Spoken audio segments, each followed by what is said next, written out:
જય માતાજી મિત્રો, જય દ્વારકાધીશ। તો સ્વાગત છે તમારું અમારા આજના નવા અને શોર્ટ વિડીયોમાં।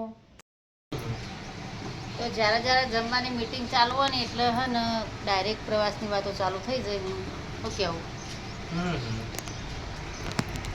આપણે હા બેસે ને એટલે હારી મીટિંગ ચાલુ થઈ જાય શું કહેવું પણ તમે લઈ જતા જો ખાલી મીટિંગ જ થઈ ના ના હવે જવું છે મને ભરવાનો હવે નેક્સ્ટ ટાઈમ જોઈએ ટાઈમ મને તારીખ આલો એ તારીખે જવાનું છે 19 તારીખ 19 ફાઇનલ જો વરસાદ નહીં હોય તો હો રાજા 1900 તો આપણે જો બધા તૈયાર થઈ ગયા છીએ વિધિમાં થોડાવે છે રાત તૈયાર થઈ બેઠો છે હવે આપણે જઈએ જવામાં તો નજીક જ જવાનું છે પાટણ રાતું તૈયાર થઈ ગયો ના હજુ બાકી બાકી પહેલાં તો તૈયાર થઈ ગયો જાડો